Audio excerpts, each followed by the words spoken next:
Good morning friends. હવે chapter number 3 ની અંદર આપણે બધી થિયોરિટિકલ પેજ જે મહત્વના એક્ઝામ્પલ છે આ બધું આપણે પૂર્ણ કરેલું છે, પણ આ છતાંય ચેપ્ટર નંબર 3 ની અંદર થોડાક જેવા એક્ઝામ્પલ હજી બાકી છે કે જે વધારાના સ્વાધ્યાયના એક્ઝામ્પલ છે, તો આપણે એ એક્ઝામ્પલને પૂરા કરવાનો પ્રયત્ન કરીએ. આજનું જે હું અહીંયા વિડીયો લેક્ચર ઓનલાઈન લેક્ચર લઉં છું એની અંદર એક વસ્તુ ધ્યાનમાં રાખજો. હું આજે જે એક્ઝામ્પલ અહીંયા ચલાવું છું એ ફક્ત એવા એક્ઝામ્પલ છે જે સ્વાધ્યાયના બાકી રહી ગયા છે એક્ઝામ્પલ. તો જે પણ એક્ઝામ્પલ બાકી રહી ગયા છે હું પ્રયત્ન કરીશ બધા એક્ઝામ્પલ આપણે લઈ લઈશું આજે. સાથે સાથે એ પણ ધ્યાનમાં રાખજો કે આજે એક્ઝામ્પલ હું ચલાવું છું પરીક્ષા માટે કોઈ એટલા ઇમ્પોર્ટન્ટ નહીં. તમે ચેપ્ટર સમજેલા હોય તો કોઈ ખાસ પ્રોબ્લેમ અહીંયા આવશે નહીં. ચલો શરૂઆત કરીએ. અહીંયા સ્વાધ્યાયનો પહેલો એક્ઝામ્પલ આપણે બાકી છે, તો આપણે સ્વાધ્યાયનો પહેલો એક્ઝામ્પલની ચર્ચા કરીએ. એમાં શું આપેલું જુઓ તો નીચે આપેલા ગતિના ઉદાહરણ પૈકી કયા ઉદાહરણમાં તંત્રને આશ્રય બિંદુવત પદાર્થ બની છે? મતલબ આપણને અહીંયા બિંદુવત પદાર્થની વાત કરેલી છે. બિંદુવત પદાર્થ કહી શકો છો અથવા તમે ઘણા વિદ્યાર્થીઓ અલગ કણે કહી શકો છો. તો આપણને એટલીસ્ટ એટલી ખબર હોવી જોઈએ બિંદુવત પદાર્થ અથવા કણ કોને કહેવાય. ધારો હું તમને પૂછી લઉં તમે તરત કહો સાહેબ કણ એટલે ધારો કે તમે ટપકું મારી લો તો બિંદુવત પદાર્થ કહેવાય. ના, એવું નહીં. બિંદુવત પદાર્થ એક સાપેક્ષ ખ્યાલ છે, બરાબર ધ્યાનમાં રાખજો.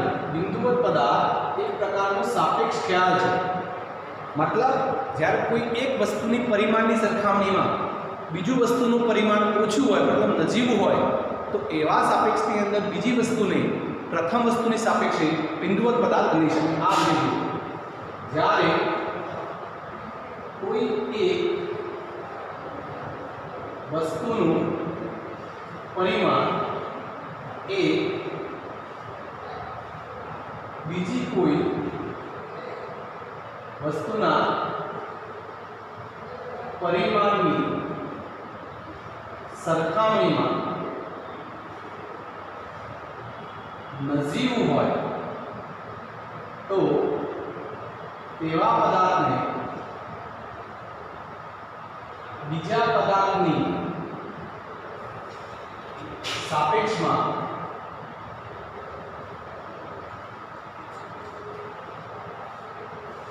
બિંદુવત પદાર્થ કહેવાય. આપણે વ્યાખ્યા લખીએ તો ધ્યાન પરિમાણની અર્થ ખબર નહીં. પરિમાણ એટલે ઘણા સમસ્યા પરિણામ. પરિમાણનો મતલબ લંબાઈ થાય, પહોળાઈ થાય, ઊંચાઈ, એ બધું પરિમાણમાં. માની લો હું તમને ઉદાહરણ આપું. માની લો અહીંયા આપણા રસ્તો છે. માની લો અહીંયા કડી છે અને આપણા અમદાવાદ છે. બંને વચ્ચેનું ડિસ્ટન્સ મે બી 45 કિલોમીટર છે, તો 45 કિલોમીટરનું ડિસ્ટન્સ છે. હવે અહીંયા ટ્રક છે, આ રીતનું માની લો ટ્રક છે અને ટ્રક અમદાવાદથી કડી એટલે કડીથી અમદાવાદનું અપડાઉન કરે છે. તો તમે જુઓ કડીથી અમદાવાદની લંબાઈની સાપેક્ષમાં, મતલબ આની લંબાઈની સાપેક્ષમાં આ ટ્રકનું લંબાઈ કેવી હોય? એકદમ ઓછી. સમજણ પડે છે? કડીથી અમદાવાદની લંબાઈની સરખામણીમાં ટ્રકની જે લંબાઈ છે એકદમ નજીવી હોય, તો કડીથી અમદાવાદના રોડની સાપેક્ષમાં તમે ટ્રકને એઝ અ બિંદુવત પદાર્થ લઈ શકો. તો અહીંયા આપણો જે ટ્રક છે એ સામાન્ય રીતે બિંદુવત પદાર્થ થઈ જશે. મતલબ કોઈ એક પદાર્થના લંબાઈની સાપેક્ષમાં બીજી વસ્તુની લંબાઈ એકદમ નજીવી હોય તો પેલા પદાર્થ એટલે કે ધારો કે ટ્રકને કડીથી અમદાવાદની સાપેક્ષમાં, કડીથી અમદાવાદ વચ્ચેના અંતરની સાપેક્ષમાં ટ્રકની લંબાઈના આધારે ટ્રકને તમે બિંદુવત પદાર્થ લઈ શકો છો. તો બસ આ બિંદુવત પદાર્થનો મતલબ છે. થોડાક અહીંયા ઉદાહરણ આપેલા છે. ધારો નંબર 1 જોઈએ. બે સ્ટેશન વચ્ચે વગર ઝટકે ગતિ કરતી ટ્રેન.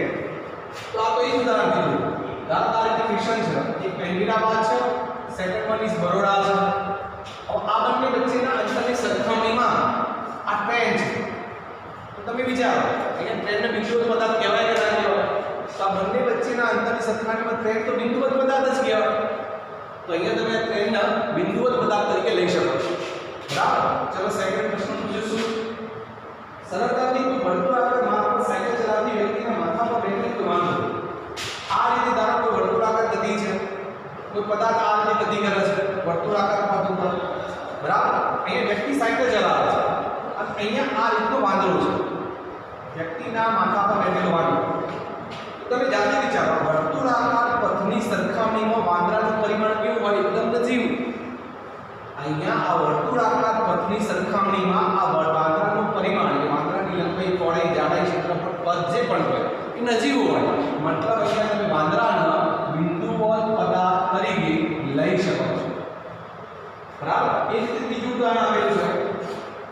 જમીન પર અથડાઈને તીવ્ર વળાંક લેતો સ્પિન કરતો ક્રિકેટનો દડો. જસ્ટ એઝ્યુમ કરો આ રીતે ક્રિકેટનો દડો છે. ક્રિકેટનો દડો અહીંયા જમીન સાથે અથડાનો, આ બોલર ફેંકે છે, આ સાઈડ બોલર છે, આ સાઈડ બેટ્સમેન છે. દડો આ રીતે જમીન સાથે અથડાનો અને જમીન સાથે અથડાઈ દડાએ પોતાનો માર્ગ બદલ્યો. મતલબ અહીંયા દડાનો પોતાનો માર્ગ બદલાવાનો. તો અહીંયા જમીનના સાથે આટલો જ ભાગ કોન્ટેક્ટમાં આવ્યો, એના સાપેક્ષમાં દડો કેવો કહેવાય? બિચારો મોટો કહેવાય. જમીનની સપાટી સાથે સંપર્કમાં આવેલો ભાગ નાનો બિંદુવત છે, પણ એના સાપેક્ષમાં દડો મોટો હોય તો મતલબ અહીંયા દડા બિંદુવત પદાર્થ કહી શકાય? ના કહી શકાય. તમે વિચારો જમીનની સપાટી છે, અહીંયા ત્યાં દડો ફેંક્યો, દડો રસ્તો આમ છે, દડો અહીંયા ત્યાં પેન્ટ ગયો થોડો, તો જમીનના કોન્ટેક્ટમાં જે દડો ભાગ આવે છે એની સરખામણીમાં દડાનો ભાગ એના એ જ હોય. મતલબ અહીંયા તમે દડાને બિંદુવત પદાર્થ તરીકે લઈ શકો નહીં. ટેબલની કિનારે પર ખસીને પડતું બીકર, માની લો આપણે અહીંયા આ રીતે ટેબલ દોરીએ, આ રીતનું આપણું ટેબલ છે, આ ટેબલ છે, આ ટેબલની કિનારે પર ખસી પડતું બીકર, મતલબ આ રીતે બીકર ખસી પડે છે. તો તમે એ વિચારો બે વસ્તુ કઈ થઈ? એક થઈ ટેબલની કિનારી અને બીજી વસ્તુ કઈ થઈ? બીકર. તો તમે વિચારો ટેબલની કિનારી કોઈ મોટી હોય? ના હોય. ટેબલની કિનારીનું પરિમાણ અને બીકરનું પરિમાણ લગભગ સેમ હોય, એની લંબાઈ પહોળાઈ સરખી હોય. તો એવા સાપેક્ષમાં તમે બીકર ટેબલની કિનારીની સાપેક્ષે બિંદુવત પદાર્થ તરીકે લઈ શકો નહીં. તો મતલબ બિંદુવત પદાર્થ કોને કહેવાય? એની ખાલી આ એક પ્રાથમિક રજૂઆત છે. તમે સમજવા પ્રયત્ન કરજો, ચોક્કસ આવશે. તમે સ્ક્રીન પોઝ કરી તમે લખી શકો છો જે લખાય એ જ રીતે આપણે સ્વાધ્યાયનો જે એક્ઝામ્પલ થોડાક લેવા જેવા છે બીજા એના લઈએ. બીજું એક્ઝામ્પલ લઈએ. બીજા એક્ઝામ્પલની અંદર આપણને આ રીતે આલેખ આપેલો છે, તો આપણે આલેખ ડ્રો કરી લઈએ. સમય વર્સિસ સ્થાનનો આ આલેખ છે. આલેખમાં આપણને અહીંયા બે લાઈન આપી છે, બ્લુ કલરની લાઈન છે બરાબર, એક એ માટે છે અને બીજી આ રિપીટેબલ લાઈન છે. ઓકે, આ લાઈન બી માટે છે. અહીંયાથી આ જે પોઈન્ટ છે, સોરી અહીંયા આપણે થોડી એક્સટેન્ડ કરી લઈએ, ધીસ ઇઝ x. આ જે લાઈન છે અહીંયા એ q બિંદુ આગળ છે, આ લાઈન એક્સટેન્ડ થાય છે p બિંદુ આગળ. અહીંયા o છે, આટલી સિચ્યુએશન આપેલી છે. તો અહીંયા x વર્સિસ t નો આલેખ છે અને બે પદાર્થ છે, કણ 1 અને કણ 2. અહીંયા o જે છે ને આ આપણી સ્કૂલ છે, આ આપણી સ્કૂલ છે અને a અને b બે વિદ્યાર્થીઓ છે. આ ઘર છે, p પોઈન્ટ મતલબ હોમ અને q પોઈન્ટ મતલબ ઓલસો હોમ. તો આપણું ઘર છે. આ જે ઘર છે ને p એ a નું ઘર છે. a ની લાઈન પર ટ્રાન્સલેટ આવશે તો p પર હશે, b ની લાઈન ટ્રાન્સલેટ આવશે તો q પર હશે. મતલબ a નું ઘર અહીંયા p આગળ છે, b નું ઘર જે બાળક b છે એનું ઘર q આગળ છે. બંને પોતે પોતાની સ્ટાર્ટિંગ પોઈન્ટ એ બેઝિકલી સ્કૂલમાંથી કરે છે. તો બાળકો સ્કૂલમાંથી ઘરે જાય છે. અહીંયા ક્વેશ્ચન્સ પૂછ્યા છે. ધારો પહેલો ક્વેશ્ચન અહીંયા હું લખું, આ રીતે લખેલો છે, b જેમ ટુ a અથવા a જેમ ટુ b કરતા શાળાની નજીક રહે છે. આવો પ્રશ્ન પૂછ્યો છે. એટલે એકચ્યુઅલીમાં આપણને પ્રશ્ન સમજવામાં તકલીફ પડે, સમજી ના શકીએ એટલે આપણે જવાબ ના આપી શકીએ. આનો એકચ્યુઅલમાં મીનિંગ શું છે કે બે બાળકો છે a અને b, તો a કરતા b અથવા b કરતા a બંનેમાંથી કયું બાળક શાળાની નજીક રહે છે? આનો મતલબ શું થાય? a કરતા b અથવા b કરતા a બંનેમાંથી કયું બાળક શાળાની નજીક રહે છે? તમે જાતે વિચારો શાળાની નજીક કોણ રહે છે? તો જો a બાળકનું ઘર ક્યાં છે? અહીંયા p આગળ. b બાળકનું ઘર ક્યાં છે? q આગળ. શાળા અહીંયા છે. તો આટલાથી આટલું અંતર થાય બાળક a માટે શાળાથી સ્કૂલ, શાળાથી ઘરનું, અને b વિદ્યાર્થી માટે શાળાથી ઘરનું અંતર આટલાથી આટલું દસેક નહીં થાય. તો મતલબ કયો બાળક શાળાની નજીક રહેશે? તો બેઝિકલી આપણો નજીક પોઈન્ટ p છે, તો આપણે એ કહી શકીએ કે આન્સર સ્વરૂપે આવશે જવાબ a. મતલબ એ બાળક એ બેઝિકલી b કરતા શાળાની નજીક રહેતો હશે. ચલો બીજું ક્વેશ્ચન, હું ક્વેશ્ચનથી લખું. b કરતા a અથવા a કરતા b શાળાથી વહેલી શરૂઆત કરે છે. દરેક વિદ્યાર્થી શાળાથી ઘરે જવાની ઉતાવળ હોય, તો અહીંયા કયો વિદ્યાર્થી જે છે જે શાળાથી ઘરે જવા શરૂઆત પહેલી કરે છે? તો જો a વિદ્યાર્થીની શરૂઆત અહીંયાથી છે, જ્યારે b વિદ્યાર્થીની શરૂઆત અહીંયા છે. અહીંયા સમયની અક્ષ છે, મતલબ અહીંયા 5 મિનિટ હશે. જસ્ટ એક એઝ્યુમ કરો. અહીંયા શું થયું? a શરૂઆત ક્યારે કરે? 0 સેકન્ડે. તો b શરૂઆત ક્યારે કરે છે?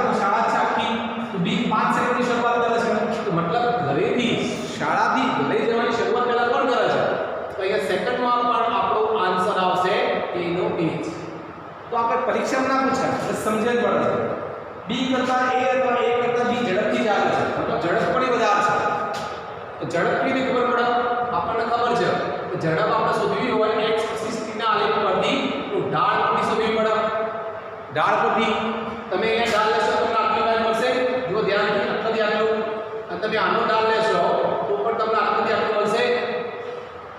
તો તમે ઢાળ એટલે મતલબ શું કરો છો? AB ભાગ્યા BC. તો જો તમે A માટે વિચારશો તો BC બાજુ આટલી થશે. આ B છે, આ C છે, આ પોઈન્ટ A છે, માની લો પોઈન્ટ A છે. તો અહીંયા આ લાઈન માટે વિચારો તો AB ભાગ્યા BC. અને તમે આની જે લાઈન છે એના માટે વિચારો તો AB વધી ગયો. પહેલા AB આટલાથી આટલું હતું, હવે AB વધી ગયું B માટે. મતલબ AB મતલબ ઢાળ શું થાય? AB વધે તો ઢાળ વધે, ઢાળ વધે તો સીધી વસ્તુ ઝડપ વધે. મતલબ ઝડપ કોની વધારે છે? તો આપણે કહી શકીએ કે અહીંયા ઝડપ B ની વધારે છે. આન્સર B આવે. એ જ G અને એક B એક જુદા જુદા સમયે ઘરે પહોંચે છે. તમે જુઓ આ છેલ્લો પોઈન્ટ છે A નો, આ પણ છેલ્લો પોઈન્ટ છે B નો. બંનેને લાઈન એક્સટેન્ડ કરો તો સીધો એક જ સમય આવશે. અહીંયા એક જ સમય આવે છે. મતલબ એ ધારો કે 15 મિનિટ આવતી હોય તો 15 મિનિટ છે. મતલબ બંને અલગ અલગ સમય ઘરે પહોંચે તો ના આપણે લખી શકીએ બંને એક જ સમયે ઘરે પહોંચશે. બંને માટે પહોંચવાનો સમય સેમ જ હશે. જે થોડી ખબર પડે A B A જે કરતા B રસ્તા પર અથવા B કરતા A થી આગળ નીકળી જાય તો તમે જો એક વખત ક્રોસિંગ થાય છે બંને વચ્ચે કયા પોઈન્ટ આલા તો તમે જુઓ A નો વ્યક્તિ આ રીતે જાય છે બાળક, B બાળક આ રીતે જાય છે, પણ આ બિંદુ આગળ બંને ક્રોસિંગ કરે છે. પણ આગળ કોણ નીકળી ગયું? જુઓ આગળ કોણ નીકળી ગયું? B. તો E નો જવાબ શું આવે? Answer B. મતલબ A કરતા B વ્યક્તિ આગળ નીકળી જાય. કારણ સીધું છે, કારણ કે B વ્યક્તિની એટલે B બાળકની ઝડપ વધુ છે. તો આ બધા થોડા લોજિકલ ક્વેશ્ચન્સ છે તમારે જે સોલ્વ કરવાના હોય તમારા પછી આપણે વાત કરીએ આગળના એક્ઝામ્પલની. તો સ્વાધ્યાય 3.5 નો એક્ઝામ્પલ એક નોર્મલ આલેખ દોરવાનો છે.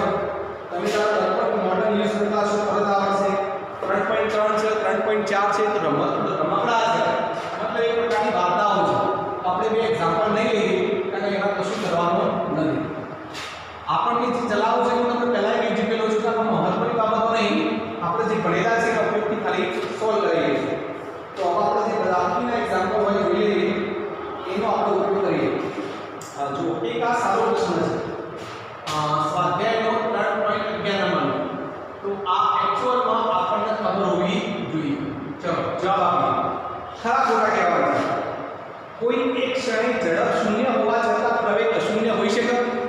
કોઈ એવી જગ્યા હોય જ્યાં વેગ શૂન્ય છે, ઝડપ શૂન્ય છે પણ પ્રવેગ શૂન્ય ના હોય.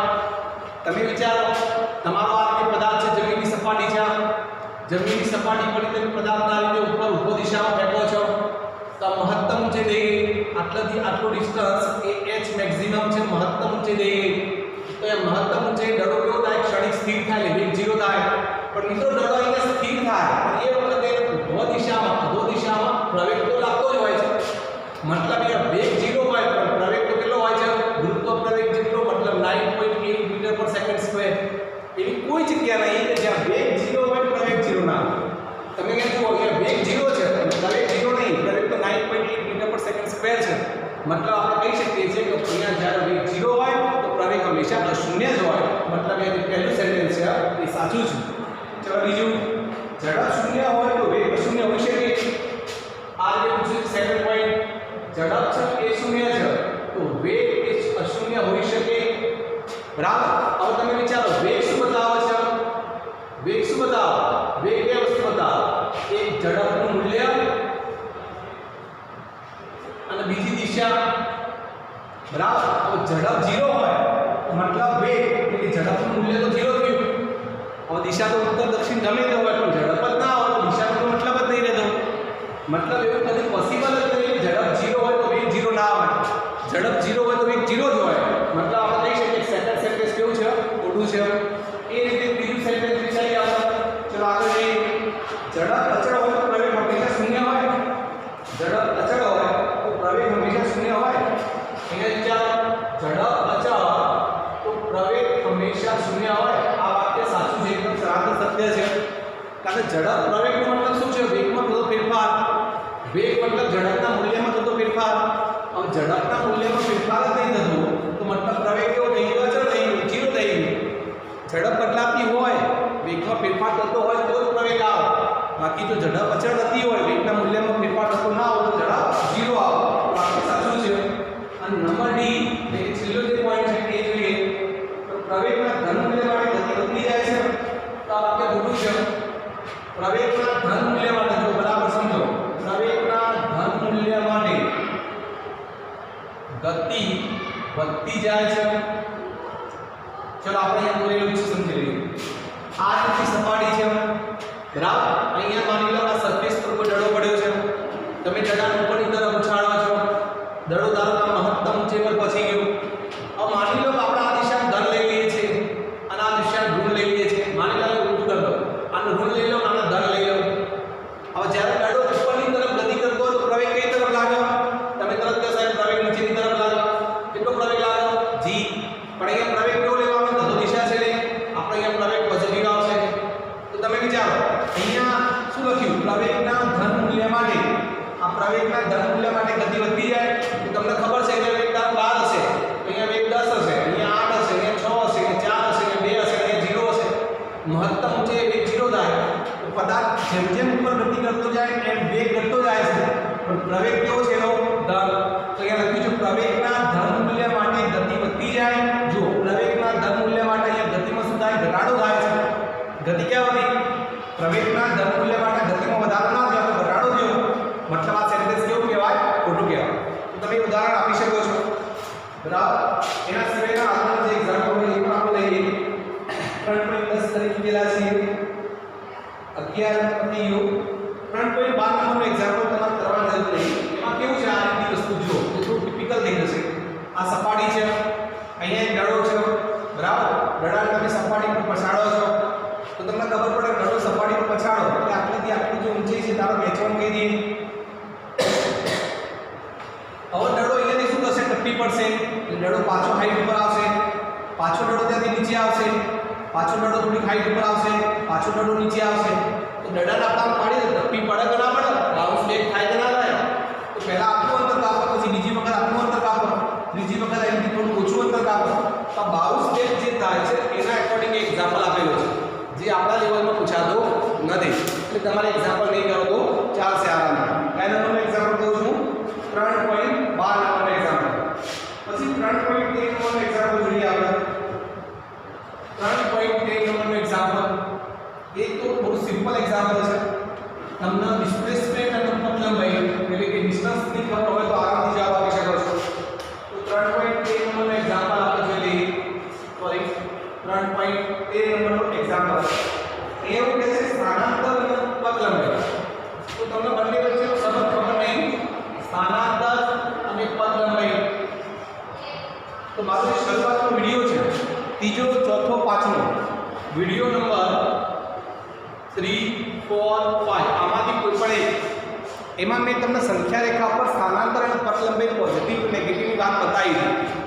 તો તમને એટલી ચોક્કસ ખબર હોય કે હંમેશા પથ લંબાઈ મોટી હોય સ્થાનાંતર કરતાં. તો સ્થાનાંતરની કિંમત પથ લંબાઈ જેટલી અથવા પથ લંબાઈ કરતાં નાની જ હોય. અને એના પરથી મેં તમને આપણે શીખવાડ્યું તમે જો એકોર્ડિંગ સરેરાશ ઝડપની ચર્ચા કરતા હોય, સોરી સરેરાશ સ્થાનાંતર છે સરેરાશ વેગ આવશે અને પથ લંબાઈ માટે સરેરાશ ઝડપ આવશે. એના પ્રિન્સિપલ અહીંયા પર લાગુ પડે છે. એટલે સરેરાશ વેગ ડિપેન્ડન્ટ ઓન સ્થાનાંતર, સરેરાશ ઝડપ પથ લંબાઈ પર આધારિત છે. તો સરેરાશ વેગનું મૂલ્ય ક્યારેય સરેરાશ ઝડપથી મોટું ના હોય, કાં તો સરેરાશ ઝડપ જેટલું હોય અથવા સરેરાશ ઝડપથી મૂલ્ય ઓછું હોય. તો આ બંને વસ્તુ આપણે ઓલરેડી થિયોરેટિકલ બેઝની અંદર શીખી ગયેલા છે. તો આપણે ખાલી સમજણ માટે છે જે મેં ઓલરેડી સમજી લીધું છે. 3.14 પૂરો કરી દીધો. 3.15 જુઓ. એમાં શું કહે છે? તો તાક્ષણિક સમય માટે, તાક્ષણિક મતલબ તત્કાલીન સમય માટે સ્થાનાંતર અને પથ લંબાઈ કેવા? આ એક સારો ક્વેશ્ચન છે. હવે એટલું સમજી લેજો, તાક્ષણિક સમયગાળો એટલે સમયગાળો એકદમ નાનો હોય, મતલબ ડેલ્ટા t → 0 હોય, સમયગાળો નાનો હોય ને તો એક સ્થાનાંતર અને પથ લંબાઈ હંમેશા સરખા છે. સ્થાનાંતર અને પથ લંબાઈ નહીં મિત્રો, એ પણ યાદ રાખવાનું સરેરાશ વેગ અને સરેરાશ ઝડપ પર ટકવાનો સ્થાન સમયગાળા માટે વાત કરતા હોય તો તમારે સરેરાશ વેગની વાત કરો, સરેરાશ ઝડપ બંને ઇક્વલ જ હોય, એમાં કોઈ ફરક ના પડે. પણ ધારો કે તમે સમયગાળાની કિંમત થોડી મોટી લેતા હોય ગ્રેટર દેન 0, તો એ વખતે પછી આ સૂત્ર લાગુ પડે. તો એ વખત સરેરાશ વેગ અને સરેરાશ ઝડપ સરખા હોઈ પણ શકે અથવા ના પણ હોઈ શકે. તો આ બધા એક્ઝામ્પલ છે, તમે તમારી રીતે ચેક કરી શકો છો. આ 3.15 સુધીનું એક્ઝામ્પલ હતું. 3.16 નંબરનું એક્ઝામ્પલ આપણે જોઈએ. ચલો આગળ. અહીંયા હું જે ભણાવું છું તમારા મગજમાં જતું હશે. હવે આપણે 3.16 નંબરનું એક્ઝામ્પલ જોઈએ. 3.16 એમાં શું કહે છે? નીચે આપેલા આલેખો A થી B છે, ધ્યાનથી જુઓ. અને એમાં કયો એક પરિમાણ ગતિ કરતા કણ માટે શક્ય નથી? પહેલા તો એક પરિમાણમાં ગતિ એટલે કેવી ગતિ થાય એ સમજી લો બરાબર. એક પરિમાણમાં ગતિ એટલે કેવી ગતિ થાય? અને એક પરિમાણ કહેવાય. જુઓ, ધારો કે આપણે અહીંયા t વર્સિસ x ના આલેખ આપેલા છે અને આ રીતનો આલેખ છે. તો ધારો કે તમે સેકન્ડ લખી દો, 1 સેકન્ડ, 2 સેકન્ડ, 3 સેકન્ડ, 4 સેકન્ડ. તો 1 સેકન્ડ એ સ્થાનાંતર, 2 સેકન્ડ એ સ્થાનાંતર, 3 સેકન્ડ એ સ્થાનાંતર, 4 સેકન્ડ એ સ્થાનાંતર. આવો જો આલેખ બનતો હોય, મતલબ પર્ટિક્યુલર કોઈ 1 સેકન્ડ માટે કોઈ સ્થાનાંતરનું મૂલ્ય એક જ મળતું હોય. માની લો કે 2 મીટર છે, તો એક પર્ટિક્યુલર સમય માટે એક જ પ્રકારનું સ્થાનાંતર મળતું હોય, તો આપણે એ કહી શકીએ કે પદાર્થ એક પરિમાણમાં ગતિ કરે છે. આનો મતલબ શું થાય કે એક સમય પદાર્થ એક જ સ્થાને હોય. માની લો હું એવું કહું કે તમે સ્કૂલમાં આવ્યા છો, ઘરે છો, ચાલો ના, તમે કોઈ એક જ સમયે કાં તો સ્કૂલમાં હશો કાં તો ઘરે હશો. બીજે તો ક્યાંય નહીં ગયા હોય ને, કાં તો સ્કૂલમાં હશો કાં તો ઘરેમાં. તો મતલબ જ્યારે તમે કોઈ એક જ સમયે એક જ સ્થાન ઉપર હોય તો સમજવાનું કે તમે એક પરિમાણ ગતિ કરી રહ્યા છો. એ અલગ અલગ આલેખ આપેલો હોય. પહેલો આલેખ લગભગ આ રીતનો આપણને આપેલો છે, બરાબર. આ રીતનો આપણને આલેખ આપેલો છે, આ રીતનો. તો તમે એ જુઓ, આ એક જ સમય માટે તમે સ્થાન વિચારો. આ પોઈન્ટ મતલબ આગળ લઈને એક્સટેન્ડ કરશો તો આ પોઈન્ટ મતલબ આને એક્સટેન્ડ કરો, x ની આ વેલ્યુ મળશે અને x ની આ વેલ્યુ મળશે. તો એક જ સમય માટે x ની કિંમત 2 કરતા વધારે મળી, 1 કરતા વધારે મળી, તો શક્ય છે આ એક પરિમાણ કહેવાય? ના કહેવાય. એક જ કિંમત માટે x ની એક જ કિંમત મળતી હોય તો જ એક પરિમાણ કહી શકો છો. ધારો આપણને બીજો આલેખ આપેલો છે, પણ v વર્સિસ t નો આલેખ છે. તો આ રીતે વર્તુળાકાર આપેલો છે.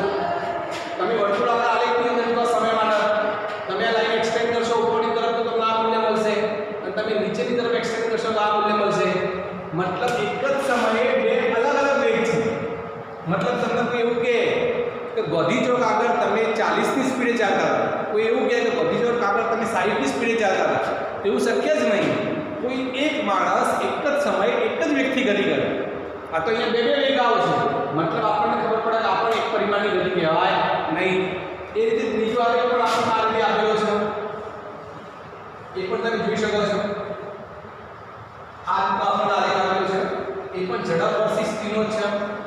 તો તમે જુઓ આમાં એના એક પ્રોબ્લેમ થશે. અહીંયા ધારો કે 5 સેકન્ડ આગળ આપણને ઝડપ આટલી આપી મળે છે, અને ધારો -5 સેકન્ડ આગળ ઝડપ આપણને અહીંયાથી આપી મળે છે. હવે તમે વિચારો ઝડપ છે, ઝડપ મતલબ અદિશ રાશિ, મતલબ એટલી યાદ રાખો ઝડપ કદી ઋણ હોય નહીં. તો તમે એ જુઓ, આ ધન મૂલ્ય હવે આ ઋણ કહેવાય, આ નીચેનું મૂલ્ય ઋણ કહેવાય. તો -5 સેકન્ડ આગળ ઝડપ તો ઋણ મળી, મતલબ ઝડપ તો ઋણ હોય જ નહીં, મતલબ આ આલેખ પણ એક પરિમાણનો છે નહીં. અને એ રીતે આગળ આલેખ આપેલો છે. અહીંયા પથ લંબાઈ અને સમયનો આલેખ આપણને આ રીતે આપેલો છે, બરાબર. આ શું કહે છે તમે જુઓ, અહીંયા શું થાય? શરૂઆતમાં પથ લંબાઈ બધા છે, પછી પથ લંબાઈ ઘટી, પથ લંબાઈ કાપેલું અંતર એટલે એક ફરક વધવાનું ચાલુ થયું. મતલબ તમે ધારો 0 થી 10 કિલોમીટર ગયા, 10 થી 20 કિલોમીટર ગયા, 20 થી 30 કિલોમીટર ગયા, તો પછી અંતર તો વધે જ, બરાબર. તમે કે સાહેબ અમે એવું કરી જુઓ, અહીંયાથી નીકળ્યા, આ ધારો 30 કિલોમીટર સુધી પહોંચ્યા, 30 કિલોમીટર પછી રિટર્ન આવો તો આપણે અહીંયા 30 પછી આ બાદ નહીં કરતા, આટલું સ્થાનાંતર કહેવાય. પણ પથ લંબાઈનું શું કરતા? તમે 30 વત્તા આટલાથી આટલું ધારો 10 કિલોમીટરનું ડિસ્ટન્સ હોય તો પથ લંબાઈ શું કરતા હતા? 30 વત્તા 10 40. જ્યારે સ્થાનાંતર 20 લખતા હતા તો પથ લંબાઈ તો કદી ઘટે ના પડી, પાછા આવો તો પથ લંબાઈ ના ઘટે, વધે જ. તો અહીંયા પથ લંબાઈ ઘટતી વધારી છે, મતલબ આ આલેખ પણ કેવું કહેવાય? ખોટું.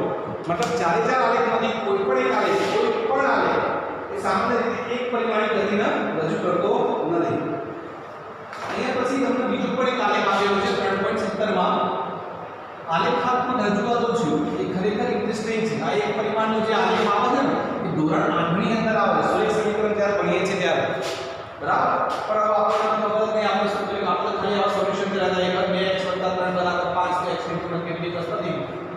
પણ એક્ચ્યુઅલમાં 2x + 3 = 5 એ સુરેખ સમીકરણ કેમ કહેવાય, એનો આલેખ કેમ સુરેખ આવે અને કેવી રીતે હોય એ સમજવાનું છે.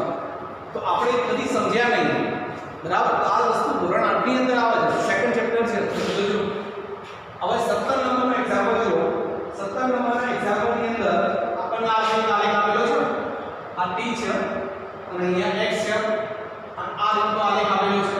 પ્રશ્ન શું પૂછે છે જુઓ, ધ્યાન રાખજો. 3.21 માં કણની પરિમાણ ગતિ માટે x વર્સિસ t નો આલેખ આપેલો છે. આલેખ પરથી કહેવું સાચું છે કે t < 0 માટે કણ એ સુરેખ માર્ગ પર ગતિ કરે છે અને t < 0 માટે કણ એ પરવલય માર્ગ પર ગતિ કરે છે, બરાબર. મને પહેલા તે સમજણ નહીં પડતી કે આ શું છે, માર્ગ છે, ગતિપથ છે. આ એક્ચ્યુઅલમાં ગતિપથની વાત કરે છે. તો કણનો ગતિપથ કેવો હશે? સુરેખ ગતિપથ હશે, પરવલય ગતિપથ હશે. એટલું યાદ રાખો, x વર્સિસ t ના આલેખ પરથી પદાર્થ કેવા પ્રકારની ગતિ કરશે ગતિ ખબર ન પડે. તમને ખાલી ખબર શું પડે? જે તે સમયે પદાર્થનું સ્થાન કેટલા છે એટલી જ ખબર પડે. ધારો કે 5 સેકન્ડ આગળ 15 મીટરનું સ્થાન છે એટલી ખબર પડે, પણ એ કેવો ગતિપથ છે એ ના ખબર. તો આપણે ચોક્કસ કહી શકીએ x વર્સિસ t ના આલેખ પરથી ગતિપથની માહિતી મળે જ માહિતી મળે નહીં. મતલબ તમે કહી ના શકો કે ઓછા સમય <0 કરતા સમય સુરેખ માર્ગ હશે, <0 પરવલય માર્ગ હશે, એ તમને x વર્સિસ t ના આલેખ પરથી ખબર પડે નહીં, બરાબર. અને x વર્સિસ t નો આલેખ જે તે સમયે સ્થાનની વેલ્યુ આપે છે. ચલો આપણે તમને સમજણ પડી હશે. બીજા બધા ઘણા બધા આલેખ છે, આપણે સમજી લીધા છે. તમે આલેખ નંબર 3.19 છે ઘરેથી પ્રેક્ટિસ કરજો. 3.19 નંબરનો જે આલેખ છે ઘરેથી પ્રેક્ટિસ કરજો, બરાબર. હવે 3.21 નંબરનો આ બધું ખાલી સમજવાનું છે, બરાબર. ના ચાલીએ તમને કાલે સારી ચલવી નહીં, એટલા માટે હું અહીંયા ચલવી લઉં છું. 21 નંબરનો એક્ઝામ્પલ વધારાના સાથે આવ્યો છે, પણ તો આપણે સોરી વધારાના નહીં, તો આપણે અહીંયા પૂરું કરી લઈએ. આ રીતનો આલેખ આપેલો છે. આ સમય છે, આ સ્થાન છે. તો આપણને આ રીતે આલેખ આપેલો છે. હું અહીંયા ડ્રો કરું.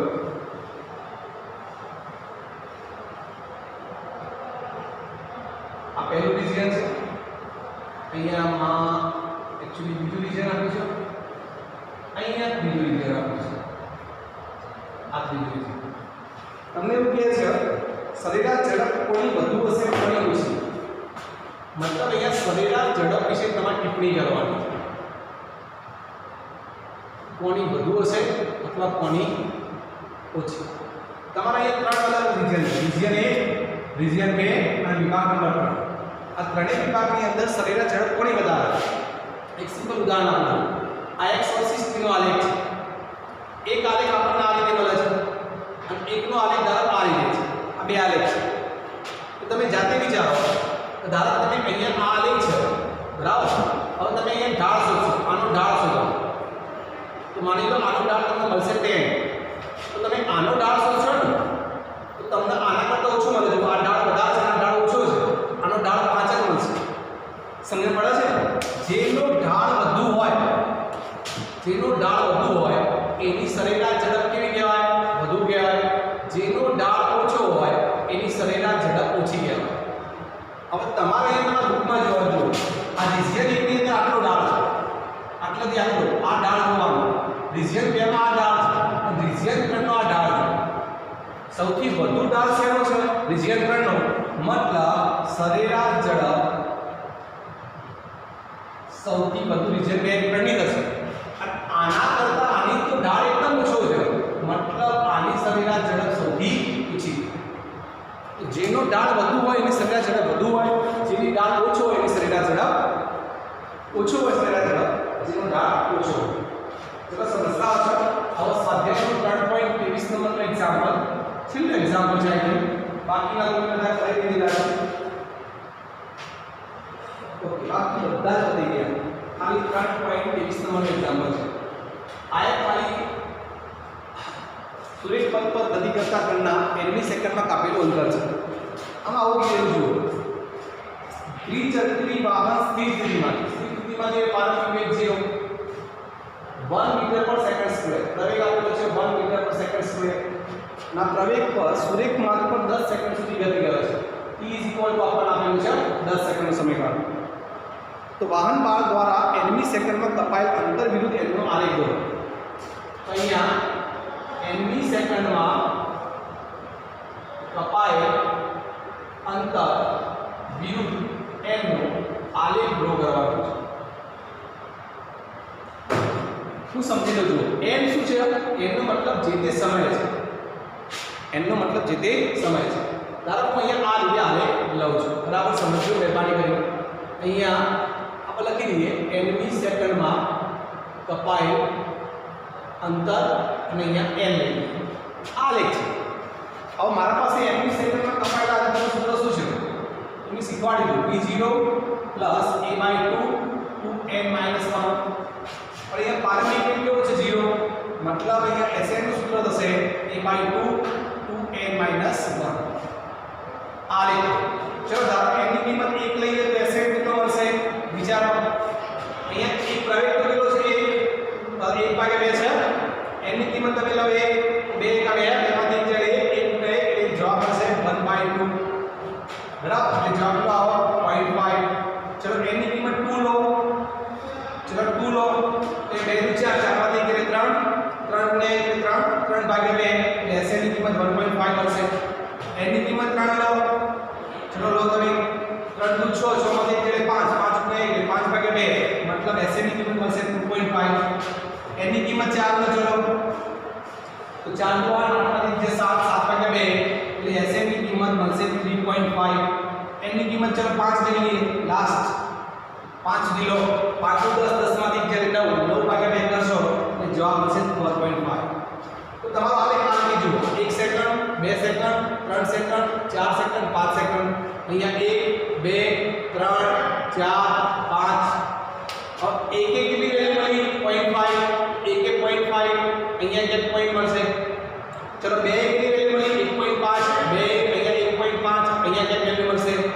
ચલો 3 ની વેલ્યુ મળી 2.5 તો 3 અને બંનેની વચ્ચેની લાઈન અહીંયા એક પોઈન્ટ મળશે આપણને. અહીંયા સોરી 3 2.5 છે ને એટલે અહીંયા એક પોઈન્ટ મળશે. બરાબર, તમે આ બધા પોઈન્ટને જોડશો તો તમને કેવી લાઈન મળશે? સુરેખ મળશે. મતલબ અહીંયા Sn વર્સિસ n નો જે આલેખ છે એ કેવો મળશે? સુરેખ.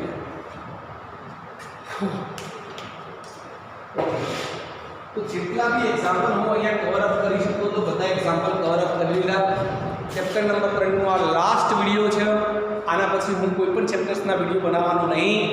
હવે આપણે આગળ જે પણ ચેપ્ટર ચલાવશું, ધારો કે ખબર છે મારા વેક્ટર ચેપ્ટર ચલાવવાનો આવશે ચેપ્ટર નંબર 4. તો હું જ્યારે ચેપ્ટર નંબર 4 ચલાવીશ તો એ વખતે તમને ચેપ્ટર નંબર 4 ની અંદર આપણે જે કોચિંગમાં વિડિયો મૂકતા તે વિડિયો નહીં મૂકીએ, પણ એની જગ્યાએ હું તમને ડાયરેક્ટલી ઓનલાઈન લેક્ચર્સ જ લઈ જઈશ. બરાબર, તો છેલ્લા સુધીનું છે. હવે આપણે ઓનલાઈન લેક્ચર્સની અંદર જ મળશું. આઈ હોપ કે મેં જે પ્રયત્ન કર્યો છે મારી રીતે લેક્ચર્સ બનાવીને તમારા સુધી પહોંચાડ્યા છે તો બધું આવી જશે. બરાબર, થોડીક ગણતરીમાં ક્યાંક પ્રોબ્લેમ થઈ ગયો હોય, કારણ કે આ કેવું છે ખબર છે? કારણ કે આ મારે એકલા ભણાવવાનું, સામે કોઈ છે નહીં. અહીંયા એકદમ બેકાર જેવો રૂમ છે. હું મારી રીતે ખાલી ભણાવી જ જાઉં છું. સામે કોઈ રિસ્પોન્સ નહીં, મને ખબર જ નહીં કોણ શું કરે છે. બરાબર, એટલે આપણને થોડું ઓકવર્ડ ફીલ તો થાય, પણ છતાં મેં મારી રીતે પૂરો પ્રયત્ન કર્યો કે તમે વસ્તુઓ સમજી શકો. Best of luck. કોઈ પ્રોબ્લેમ હોય તો લીગલ વોટ્સઅપ ઉપર મેસેજ કરો.